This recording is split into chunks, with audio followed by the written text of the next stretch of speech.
All right. Hello, everyone. Thank you for being here.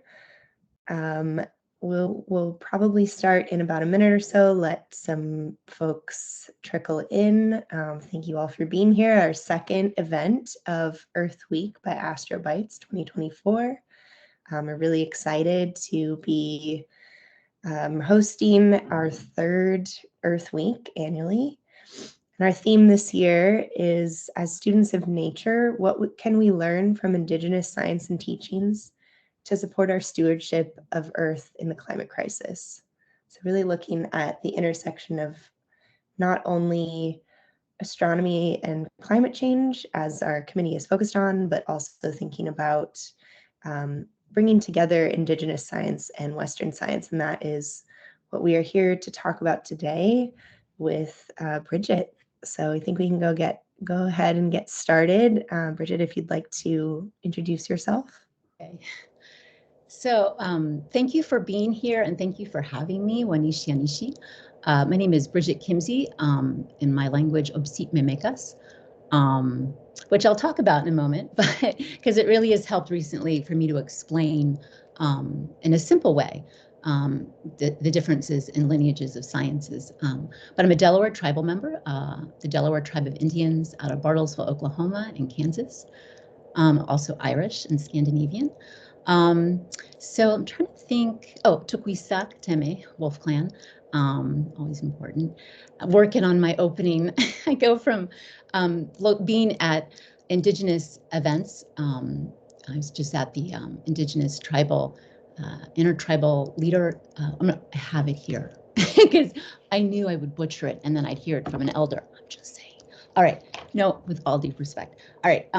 So it is the National Tribal Leaders Climate Summit 2024, hosted by the Muckleshoot Tribe, the affiliated tribes of Northwest Indians. So that was really helpful. So it is, going from, I'll be at Norway at the 2024 Arctic Congress in a few weeks, and that's a very different feeling, but also bringing together the Sami people of that area as well. So that is, I guess, as an introduction. I think it's in my little bio that was coming with this. Yeah, really, I guess would say from 0 to 24, I was really involved with the performing arts, became a really great expression and physical movement. And I was raised and really connected with my Delaware tribe and members there and my family. And then when I went to NYU undergrad, I had a great education, I will say, at high school, Hanover High School, inside of Dartmouth College area, Hanover. And then I went to NYU for undergrad.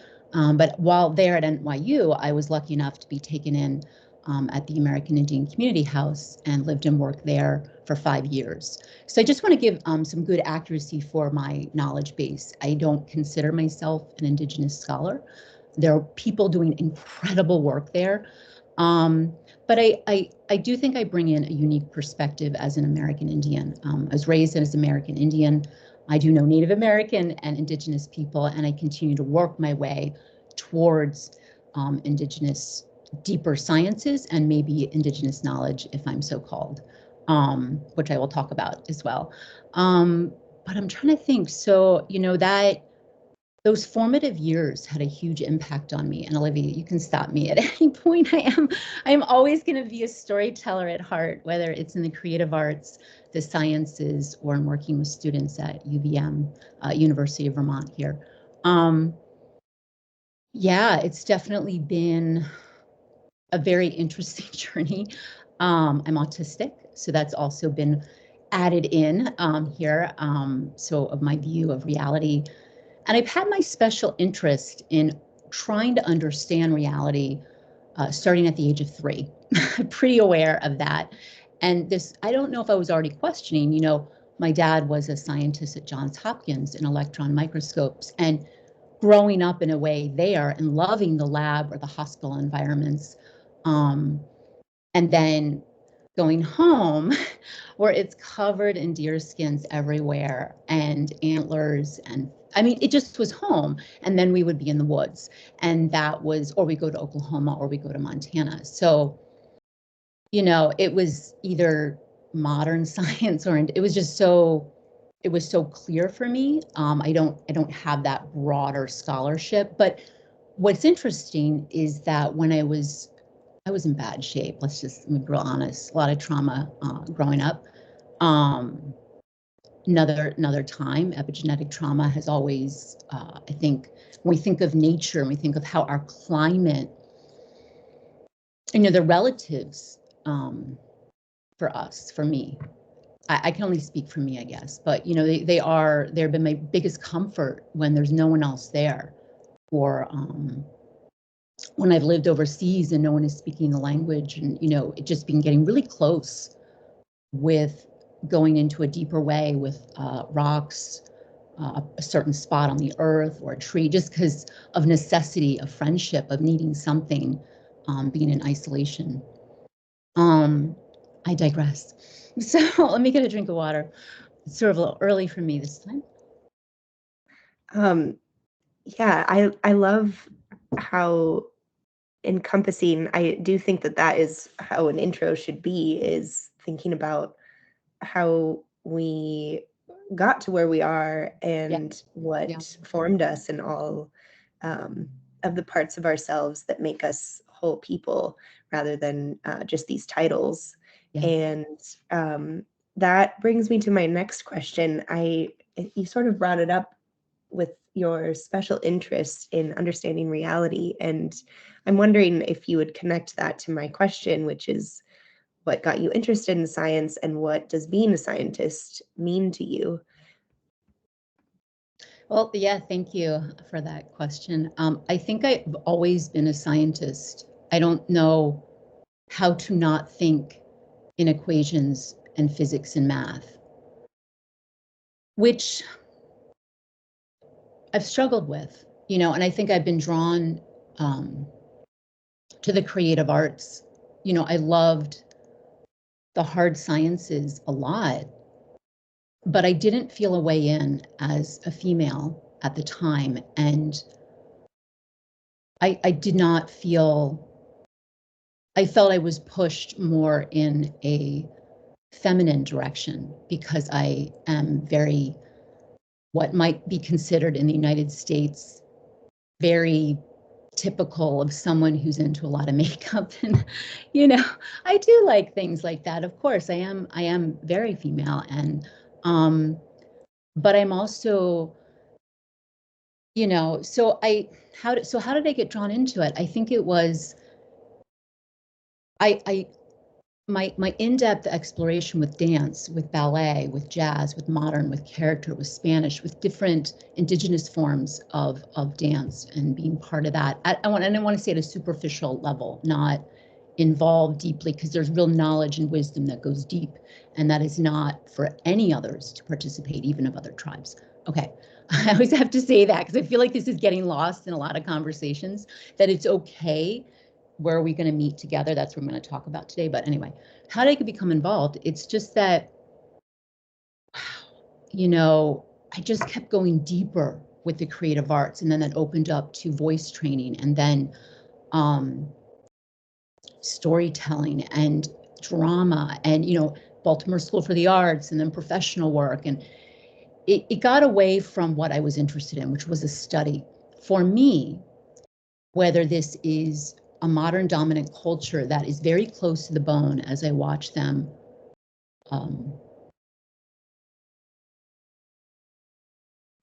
watch them harm and hurt my family. So, I'm still in this deep trauma space that I can now just point to Palestine, and I won't bring that up again. I don't really have a position on that. Well, I do, but we won't go there. But like what I'm saying is it's very close to the bone, and I honor that there are things. So for science is my refuge. Science is my peace, because there are facts, and these facts, they can be broadened, laws can break, we can learn more. It can eventually evolve into knowledge after 5,000 years, maybe wisdom after 10 or 12, but it's my refuge. It's been my refuge every single time in my life. Is science, is the study of something, and coming back to the truth on it from nature and creation, because nothing's artificial. Everything's coming from somewhere. And physics teaches us that. But so for me, it was a slower process, but I think that I observe now, I've always worked in equations. It's an ethnophysics approach. It's a more feminine approach. I do not find or feel much female energy in the actual academic study of physics or math anymore. And that becomes a problem when I try to enter those fields for many reasons. But it was a slow process coming in because it was such a powerful love and such a powerful excitement that I feel like for me, I needed to be ready for it. And there was a lot of working in deep indigenous methodologies and medical lineages, starting usually around the 10 or 12,000 year mark, that elders at AICH started that wave for me way back. And it continued rippling and still ripples to this day, although looping back like time contracts, looping back as I age, back into my tribe in that way. But science, all along my path, it has kept me steady because I've been able to say, I don't know about that. I need to look at that. I don't know about that for me. Wait a minute. What are we really saying? Because I feel things have gotten very clouded. So even in medical lineages to take care of my body, physical, emotional, mental, energetic, I'm having to do something a little different as I'm watching people my age now severely falling off the cliff in ill health. And I'm not, and I should be, but I'm not. And I think that's because of my passion for getting to the truth and factual information, which is the whole point of science. Yes. I'm just interrupt by asking a question from the chat just to explain Yeah. an acronym that Yes. you mentioned, I think is AIHC. Oh, AICH. Yes, sorry. AICH. The American Indian Community House. That was where I had mentioned at the beginning, I lived and worked for 5 years. And what I was going to say briefly was just, even though I had my just Delaware tribe experience growing up, by being at AICH, living and working, and actually living at the original AICH, so we're talking like a lot, we're talking some decent time and a lot of elders coming through. And I got the most amazing, oh my gosh, how was I so lucky and blessed? I mean, to have all these 50,000 service 50,000 tribal people from around Turtle Islands. We're talking Canada, United States, Mexico, Mesoamerica. So, it's really servicing. If you're coming through New York, you can be, and you're part of a, unfortunately, the services at that time are only for federally recognized tribes. But, we're just going to keep that down low. They tried to be very embracing. And so I'm lucky my knowledge base, again, is coming from education from those elders and from that setup, which was more on the Haudenosaunee, Iroquois Lake area, and Lakota as well, and some Lenape. Okay, thank you. Last time we talked, one of the things I found really interesting is the way that in all of your aspects of your work, and we haven't touched all of these yet, but thinking about healthcare and AI and space sciences, and even in creative aspects and storytelling as well, thinking about listening to the stories and the playbooks from nature. And I was wondering if you could expand a little bit about that. Sure. Yeah. I do think I was like protected from a lot growing up. My grandmother did a lot, and even my father in his way, to protect me from a lot. And I'm sorry, I'm distracting, but it leads into what you are saying. Can you repeat it one more time? I'm sorry. Yeah, something that my question was a bit rambling, but something that I appreciated last time we talked was the way that you listened to the stories and playbooks from nature and how that informs aspects of your work and life. Okay. So the playbooks, I think that was something, okay, little kid, this is inner city Baltimore. from Baltimore, Maryland. And I grew up with my dad's huge electron microscope pictures of red blood cells, platelets, of like different pathogens.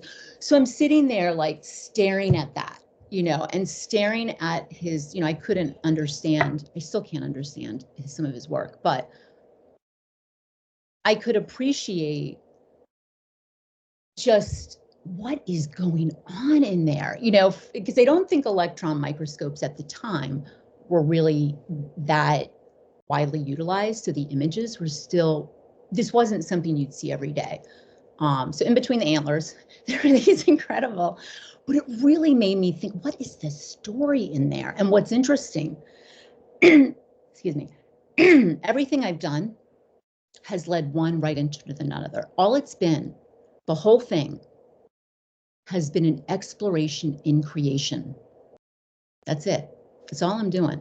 And so to understand more deeply the psychology of the brain and the heart and the self, for me, instead of psychology, I went for drama and the performing arts and dance. And that really gave me a lot of what I needed. So I find that I would try to find a way, I wasn't even conscious of doing it, that would allow me to bring in home of, when I speak Lenape, I definitely I feel a home, and so it could feel home, but bringing on my interest of what is this science? How do humans work? What is this human stuff?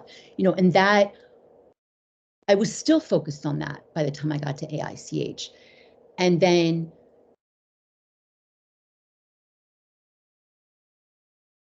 my level of empathy and allowing in love for me, unconditional love for the first time. Well, not for the first time, my father is first, I'd say, but like allowing and really feeling allowed to be me.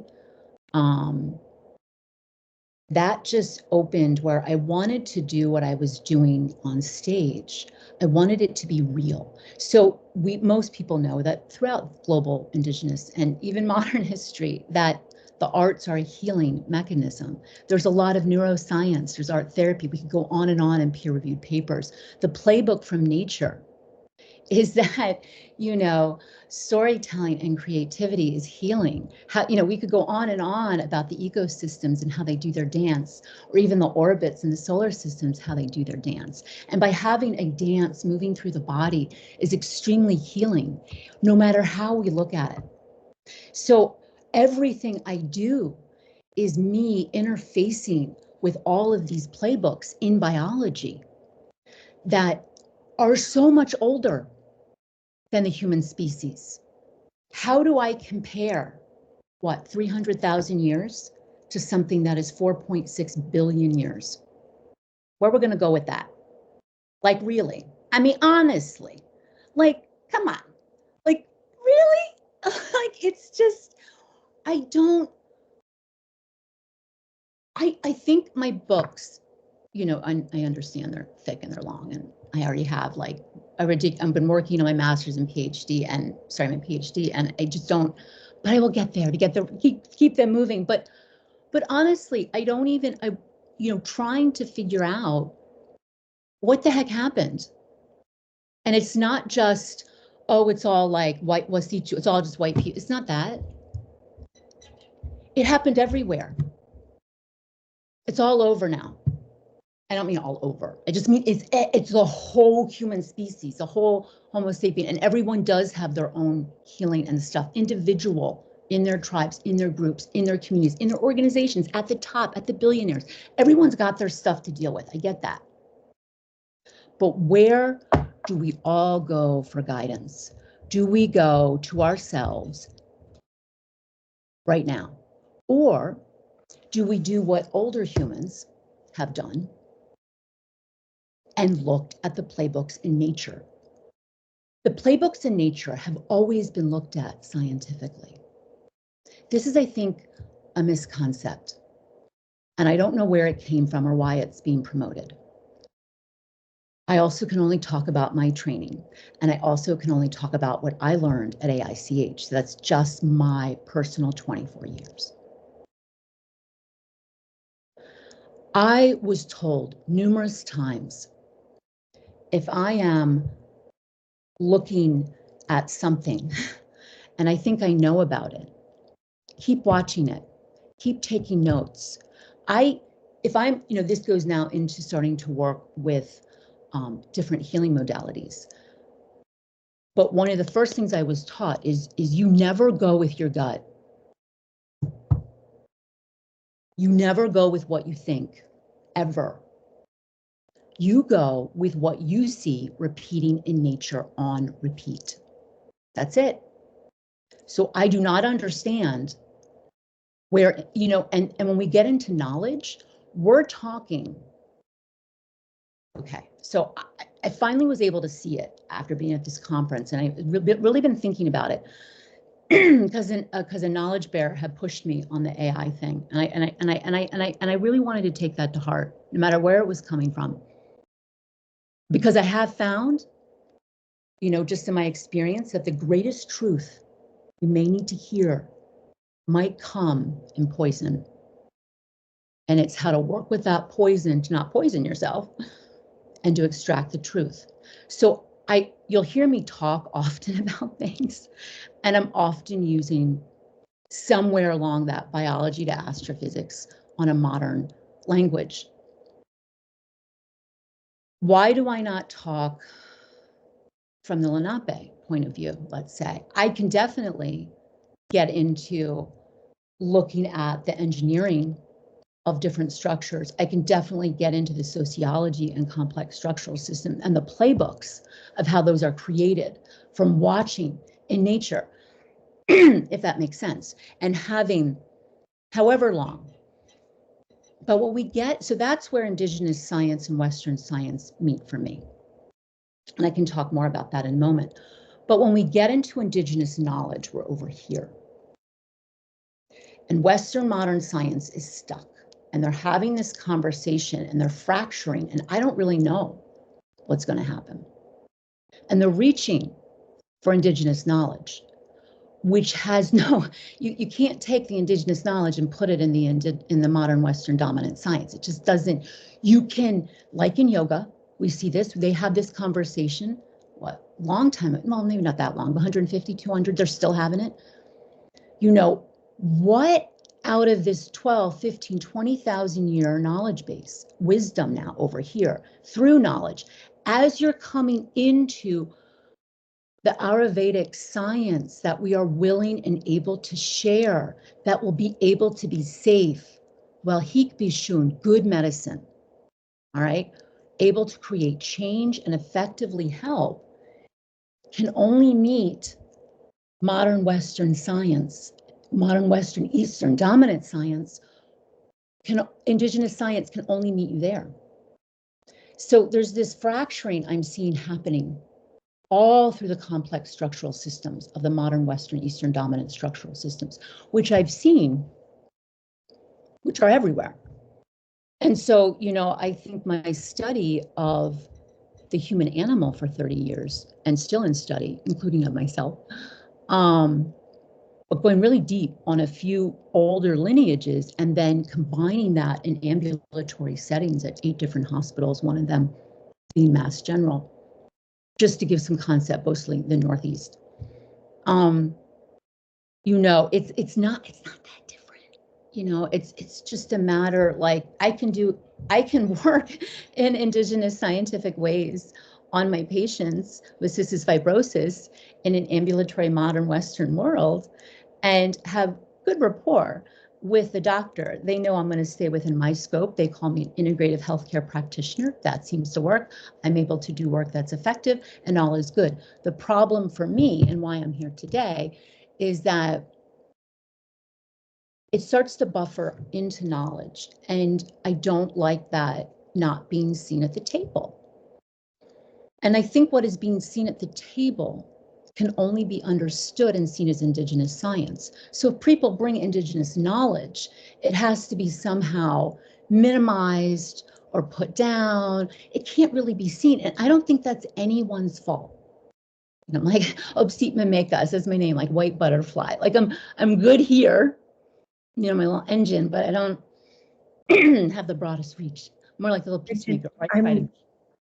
I'm sorry. I'm wondering if you can clarify a little bit. So we talked about this a little, but I think it would be helpful to reiterate the differences and what you exactly mean by Indigenous science, modern Western science, where those boundaries are, and then broader into Indigenous knowledge. Okay, this is a work in progress. I'm going to be honest with you because I think, well, there are many things, but we're going to stick with your question. But so this is a work in progress. Ask me in 6 months. I might have more or less or have changed my position here. And if you are Indigenous or Native yourself, please be kind to me. Okay, I'm just sort of figuring this out myself. Okay. Thinking how to start. I try to keep it like centered and concise. Okay. So I think elders saw in me how much trauma I was dealing with, both from being raised and also through epigenetic trauma. And I was curious how we were in New York City, why the first person they wanted me to work with and see was a yogi from India. And I was very uncomfortable with that idea. I was like, this doesn't sound right. You know, like, no, just stop. I was like, all right.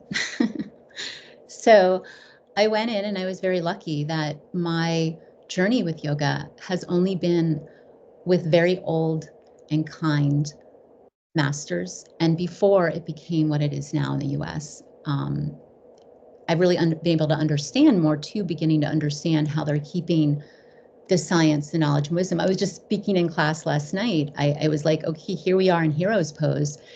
And I've been exploring this for about 30 years. And it just took about 3 months ago, I finally understood it. So that gives you some understanding of, you know, of how much time I've spent maybe in yoga and the science of yoga and Jessica Char's work in engineering of yoga.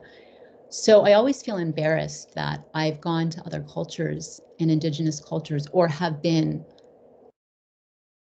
gently nudged, pushed with a Hotoakan love in a direction I might not have seen for myself. And I now see some of the appropriation happening, and it's just very, I don't resonate with the integrative health community at all, or the New Age community. I'm sort of horrified by it, to be perfectly honest. So I don't really know where to go with it. So I was like talking to some elders and they were like, you know, you could just use Indigenous science, or you could just use Indigenous methodology. You know, that is what you're doing. You know your training. We know your training. It's all good. But with social media, it starts to feel uncomfortable, to be honest. But I am happy to still do some of my work with the VA. And hoping to continue with that a little bit on the side, as I like to keep my pulse on where humans are right now and giving back to our Ilas, our warriors of the United States and of other tribes. So I've gotten off topic again, I know. Can you reflect to me again? Did I not answer your question? I know I got off. Yeah, I was asking about where's the transition, or Yes. whatever word you would use, from Indigenous science to knowledge. And this is then, what, like, yeah. I'm trying to take like an encyclopedia and bring it into like a peer-reviewed journal, and I'm like, damn, this is not going to sound good. But yeah, so I hope that makes sense. So then, okay, at this point, and this gets really weird, but I won't even go there. How the federal government paid me to gain all my skills back, like, you were just killing us 150 years ago. So it's a little interesting, but here we are. And it's that going back and forth and saying, you know what, we actually are human beings. We actually need help. Where are we comfortable sharing? And if we're not comfortable, don't share. And that's okay too. And if you don't want to share, I'm okay with that. That's okay too. But where can we find a way that works for everyone? And so, I think that I'm very respectful obvious of modern Western dominant science. I was raised in it. And so I speak the language, and at this point, in that way, I'm not a nurse, I'm not a doctor, but I am a healthcare provider, and I do accept insurance, and what have you. So having respect. So here we go. I'm gonna take my ring off. I walk into a building, a land, an organization, and I have respect for their work because I do. And so I speak their language because I do. And I don't ask them to speak in other terminology. It is their terminology I am speaking in. And it is their terminology that their insurance is being paid in. So it feels like I can bring my full self, and I can bring Indigenous science and what that will look like. Let's take someone who I've worked with enough people with CF, cystic fibrosis. So here's, this is only mine. Again, I can only talk from my experience, but a lot of the research has been focused on because, unfortunately, CF patients were dying at 11 or 12 years old. Now that they're living longer, some of the PT that I've observed from where I've worked it often isn't missing. It's stopping, right? It hasn't quite gotten to now they're living to be 16, 17, 18, maybe getting ready for a transplant of some kind. So if I'm working on a children's wing, let's say, and I'm going in because the CEF patients are coming in at least maybe once or a few times a year, I can look at their cells. So if you imagine sonar or LiDAR, that's helpful. I've worked in a way that my body is the sonar instrument. That makes sense.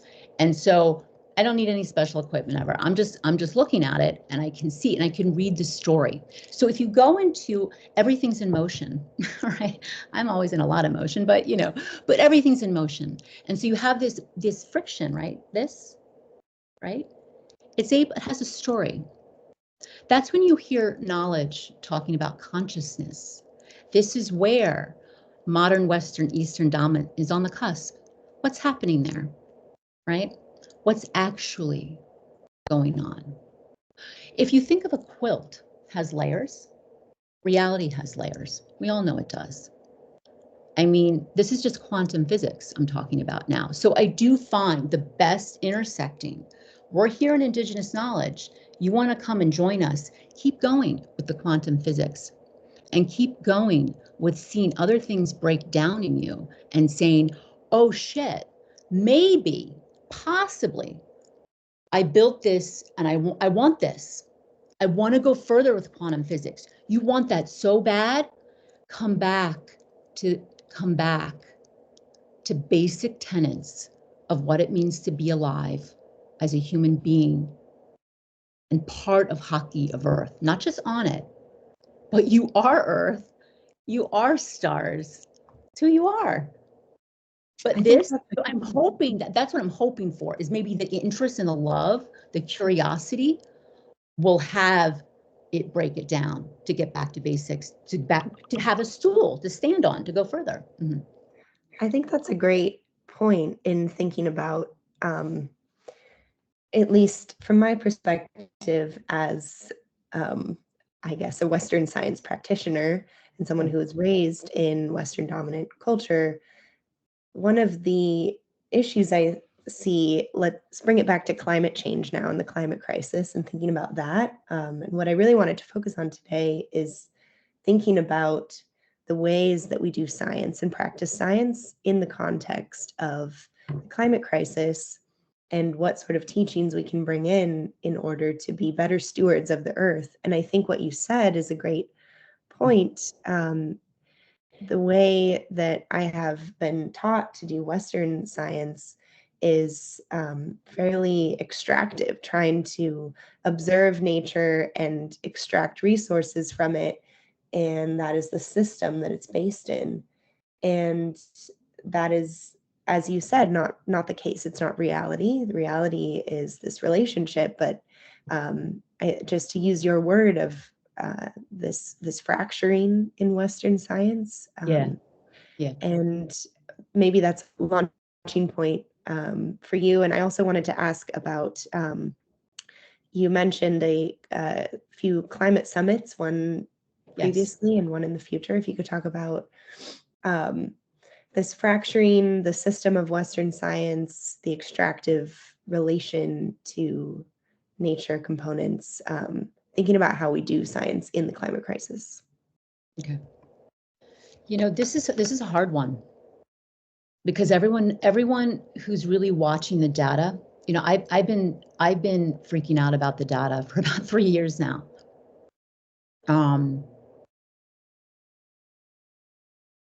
Ucheme, you know, care for all of us. And I think that was very present at the Intertribal. It's been promoted 2 different ways. I call it the Intertribal Leaders Climate Summit. You know, it was a different conference in that I walked in, and so you have both Indigenous scientists and modern Western dominant scientists working together on a project, which is the climate. I was there I'm looking at restructuring, architecting AI with nature intelligence. And there's nothing artificial about AI. It's just changing the source of how it is created and the reasonings why behind that. So anyway, that's why I was there, to see people who are already doing this, who are already looking at what hasn't been working and what can we do to make work, and what does this look like? What does this really look like? And it was a quiet conference, powerful, wonderful people, wonderfully run, wonderful Muckleshoot tribe. But you know, there was a table with herbs, both for Indigenous people and to buy. You know, it was just a lot of it free, to help with grounding and healing. There was a lot of good conversations about the American Indian movement. Oh yes, sorry. The names here, I actually have it with me. I know it's backwards, but it's the National Tribal Leaders Climate Summit, the affiliated tribes of Northwest Indians. Yeah, and the other one is the 2024 Arctic Congress. Yes, and if you have trouble finding it, I'm on LinkedIn. You can just, I have it. It should be posted somewhere. I posted about it. In the 2024 Arctic Congress, yes. So I was kind of, you know, and then the AIM movement, which I had affiliation from my father with, and it was great to see Tatanka Means. Some people know him from Killers of the Flower Moon. I don't know him personally, but his father, Russell Means, is well known in other ways before he was born. And Tatanka has done well for himself, obviously. It was very funny. He was but bringing out a comedian, bringing out humor to help. You know, because these are, you know, bringing in joking, right? Bringing in laughter was really important. Because every one of us in that room, all of us have been traumatized, and all of us know the data sets are not good. They're not good. They're not good. But you know, I come from a tribe, we were 60,000 in Lenape-Hokan. We struggled for 200 years staying there with what was happening, and finally we're fighting, leaving, trying to figure it out for 200, whittled down to 1,900. And I'm here. I'm here. But it hurt. And that's the honest truth. So if you know it's going to hurt, how do you have the art of grief? How do you midwife this? I'm going to bring in the female here. I'm going to bring in, how do you bring in the art of pain? And I don't mean by causing more or getting acclimated to it. I mean, you shore up with what speaks to you, with what you love. You shore up with connection that will hold you. What held our tribe together was the bloodline. Wasn't that there wasn't evil going through our tribe, just like in other countries. It was the bloodline. It was the tradition. It was the language. It was the science of doing what works and following the truth. The resiliency loss is a huge issue in every industry, because life is always changing and science teaches us that. You know, I always come back to science because I feel safe. I feel safe in hard sciences. You can't fuck with me, not you, but just the general, just the general sense. And I think that's obviously where I'm at with the trauma, still working with like, no one's trying to get you, it's in there, but there's a sense of like, no, here we are. We can critique, we can critique it and say, maybe you mean that, maybe we're talking that, let's open this, let's look at that. And I'm okay with that. But the ignoring of what animals and the climate is showing you, we are the only, is this not true? We are the only animal currently destroying ourselves. And I think the bigger question is for each of us to go, why? For ourselves. When you know why you're here, why you're really here, what you're really interested in exploring, and you're walking that path, you will naturally connect and work and help in ways you can't even imagine, because you're coming authentically. You're not coming from a soundbite. You're not coming from someone telling you to do it this way. You're thinking for yourself, because everyone, I'm so tired of people telling me, I work with young people, telling me that you all can't think for yourselves. You do what you got to. Stay connected a little bit, but maybe pull back. Maybe find that special rock, sit with 5 minutes a day, 30 days, record it, see what happens. I love that shit. I'm not going to go on someone telling me, oh, you'll feel better. Maybe I won't feel better. Maybe it will pull me over the water and I want to sit there, but it will start a real discussion, and then you build your own knowledge about what you're learning in school. You say, yeah, but you know what? That's a harming someone. And if I'm, how do I make that right? Or how do I do that? I'm talking about like in a lab. Am I open? It's a discussion. You are in discussion with neutrinos. You are in discussion with the sun at Cosine. You are in discussion with electrons that have formed and clumped into other things. There's very little of me here. It's mostly just energy, right? It's all we're dealing with. So my vote is that, when we're talking about climate change and climate science, is if my tribe didn't believe the impossible can happen, I would not be here. There are 8.1 billion of us on here, and there's a structural system that we all know doesn't work. It doesn't work in computers. It doesn't work when we try to check out at the grocery store. It doesn't work when we're on our phone and we don't actually have communication. So this is why understanding people scientifically, understanding the mitochondria, and then going off Earth to get a clean read of even species that are older, much older than me, even older than the Earth. What do they have to say? And I record everything. And that just helps me to see where there's an inaccuracy or where is that subjective or objective information, and then to compare it to someone else doing the similar kind of work. But I so encourage, keep it simple and come back home to yourself, away from everyone. And see, that's also something I feel is a bit of a misconcept. Like, you have the tribe, and that's important, but people, humans, you're allowed to have your individuality and say, this is what coming from an authentic place showed me a good path for me. And then others, your friends, close confidants, will talk with you and hopefully respect and either say, I don't know if this is highlighting something about you, or, ooh, that sounds like your path, being able to help you. But it's you who have the gift. And I think that goes missing in the climate change, is looking outside, look inside.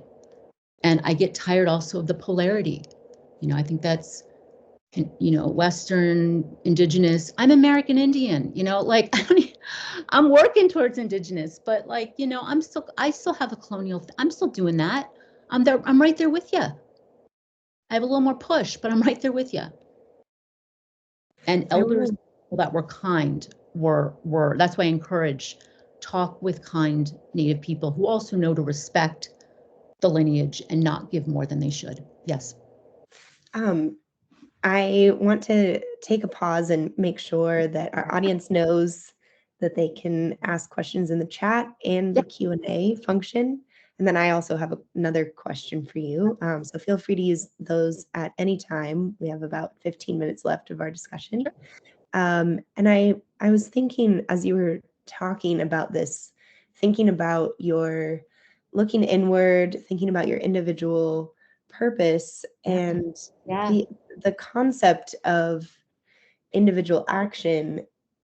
There's these two competing things. We know that the oil companies, Exxon, et cetera, have been feeding us this propaganda that individual action is going to solve climate change. And I wanted to explore this concept a little bit where these two forces in opposite directions of community and collective action being effective ways to advocate for the climate, and also thinking about how we can find this individual right, because I won't be able to follow the whole thing. Yeah, I'm already.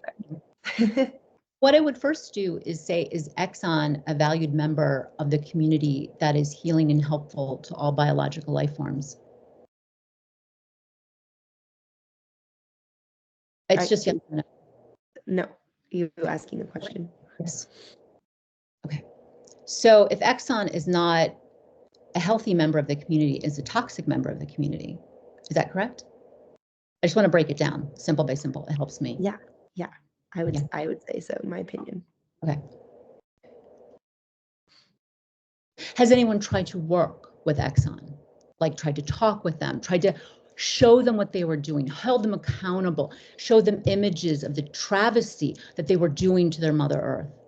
I would say that they have been informed. Why do they still exist? Why are you still talking with them?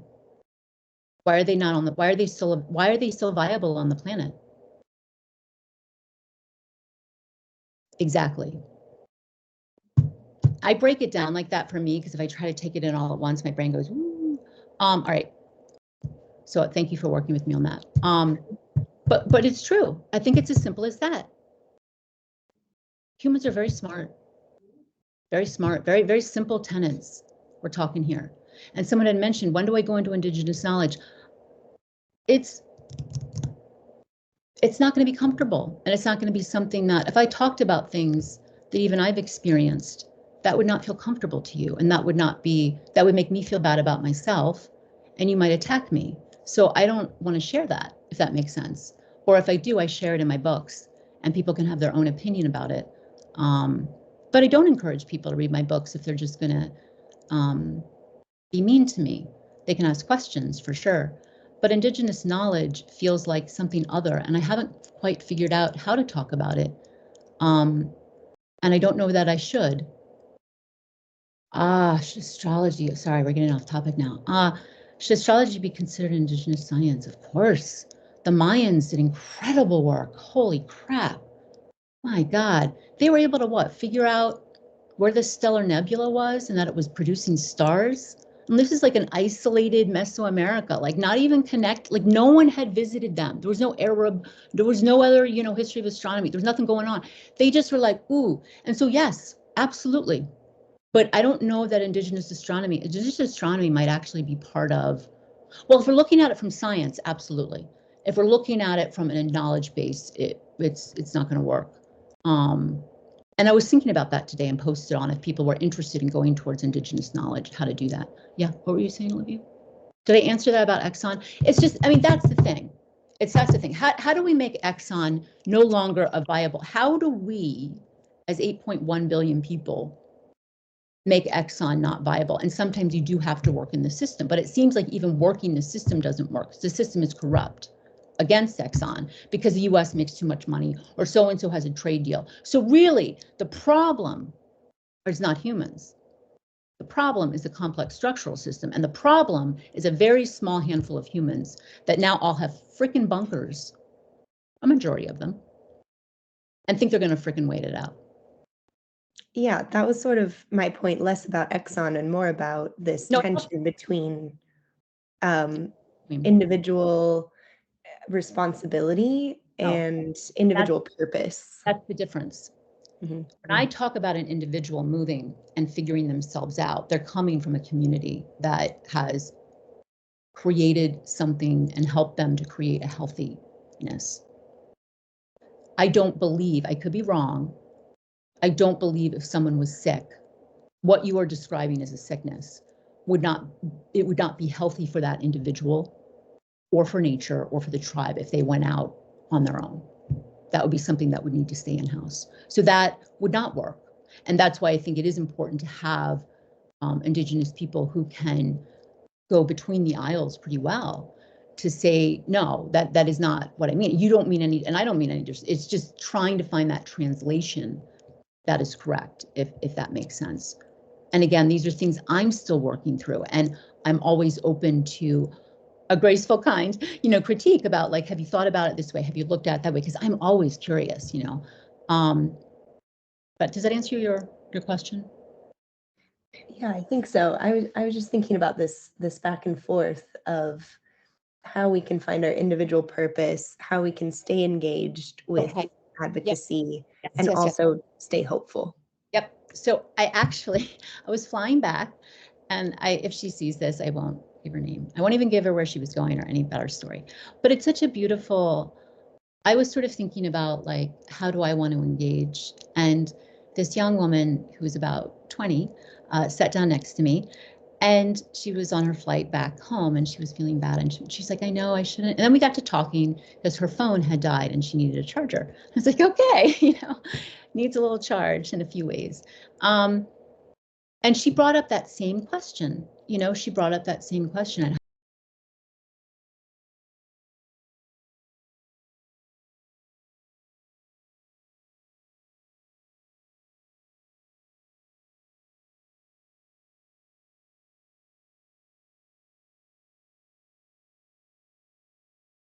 you can do whatever, but do nothing. Just sit there and start there. I even was thinking, when I would put my hands on the earth, it took me time to allow for the exchange to happen of energy leaving my hand and the energy of the earth moving through my hand, because it was 6 months of crying because of trauma, and I needed to be ready for that. And it didn't necessarily heal, but I think when an elder said a long time ago in my history, you will need to go very deep on the soil here. There's a lot of blood to get to the soil. And that's the truth. And we all are going to somehow work with that. And I want to say, living in that, it's okay. It's okay to have those hard feelings. And the hope, I think, is found in that modern Western science is on this cusp and is also being called out for not being kind, for not honoring this, for being that. And this, birth is messy. I mean, I don't know if anyone has kids. It's a shit show, man. It's not. And a beautiful baby comes out and it's great, but it is, oh Lord, and we don't know what's going to happen. And we don't know and even when you give birth, you don't know what's going to happen. But the one thing, coming back to birth, because I feel like this is the birth of something new for everyone, is we've done it. What were we, Neanderthals, whittled down to, again, a 1,537, and that sustained us for like 1 million years. And then we repopulated. That was one theory I heard. It could have been disproven at this point, but but I heard that about a year ago, and I was like, wow, there's something to that, and I've moved my focus also to, I might have already said it, Wiliteha Mausit, which is the path of beauty and kindness. And I don't know what will happen, but if I start each day with that and keep working with that, it begins to open a little bit more. I know that the data is not good, but I also think the data has been tremendously horrible at other times. And we will come out of this having learned some valuable lessons. And other tribes, I know in their history, weren't able to learn the lesson, So it's a fluid thing, and we haven't done anything wrong. It's things got into a wrong direction and have been hard to wrangle in. And I think that humanity is truly rising up. And wherever you feel comfortable And maybe that is just sitting on the rock each day. And that is a huge, ginormous contribution. It really is, because it's not contributing to something that is tearing humans and tearing the earth apart. Mm. And how does that mindfulness and really just sitting with Earth come up for you in your PhD, for example, or in your study of space sciences? Well, it's why I went into space studies. You know, I sat with it for 2 years, and it was first, I was really close with, and this goes a bit into Indigenous knowledge, so it may not make sense. But at least I'll give an example, and I want to honor that question. And so I've been going to the same patch of small forest for about 20 years. And I really got close the last 10. And even though these are not my homelands, let's say, I was not born here, I feel like I resonate real strongly with the lands of Vermont and Ochu, the hills and the forest. And yeah, we've been through a lot, learning about the trees and the plants. And I thought I would go deeper into plant medicine because of my time on Mallorca, Daya, in Spain, where I was really able to spend time with this mountain and was able to see that there was like coding, that there's something really interesting going on with these plants. Like it's much deeper even than just biology. I was like, what's going on here? And so I thought, and the trees, it was like my experience in astrophysics, and I was like, yeah, but this isn't really gonna, oh wait, it does sort of, I don't know. And they're like, no, you need to understand quantum physics. And I said, I know that. Like, I know I need to go deeper with that from a modern Western slant. And they just sort of, the plants, the tree was the one who said, we're no longer clean. We can't get a clean read here. You are gonna need to go out to get the information to bring it back and to help us. And I said, all right. And that was my decision to go towards space studies and not plant medicine for now. But it was the right one, and it has proved to be correct over and over and over again. So it was not something I still went at my own pace. If I'd started it and didn't feel right, I'd say, but we had built up a relationship. So that sitting and that walking and that taking my time, that discussion, when I was in need, the plants were able to give me a clean read of the information that I needed to help them, and the situation on Earth was going to be out there and to come here with it. And that was also hard to hear, you know, like, what do you mean it's not clean? I don't understand. I didn't understand till later. So there was a trust element too, but they were also trusting me, you know, that, you know, it just worked, I guess. And I think that that can happen for people. And I could break it down even further, but I don't want to disrupt an experience and a way of working that is proven to me. I still take records of it. I'm still trying to scientifically look at it, which maybe I shouldn't, but I do. But I'm hoping, so I do have a vested interest in modern Western, like, come on, let's go. I want to be able to explain this. So, you know, I don't know that elders would like that so much, but you know. I think that is a great sort of wrapping up Sure. point, is thinking about how, and our theme this year is learning how to be better stewards of the earth as Yes, students yes, and as yes. scientists.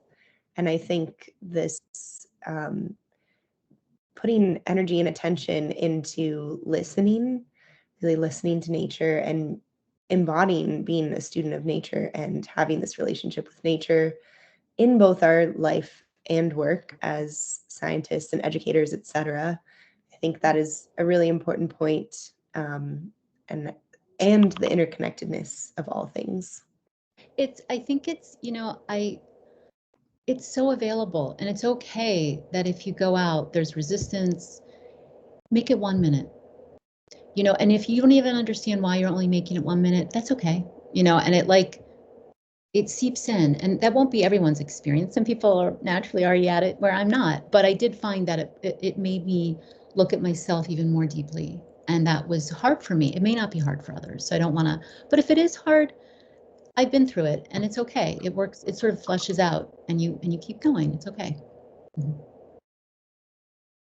All right. Oh, We're at the top of the hour here. Go ahead. were there any questions? I'm sorry, I know I saw the little chat room. I think we answered all of Okay. them. And so I'd like to start. Thank you so much, everyone, for being here. And thank you. It's an honor to talk to you, Bridget. Oh, thanks. And this recording will be posted on our website and our YouTube. So it will be available in a summary post. And to everyone, feel free to tune in to our website and our mailing list, which I believe all of you are on. We have 2 more events happening this week for Earth Week 2024. So thank you all for being here. Well, thank you, Olivia. Thank you. Be well.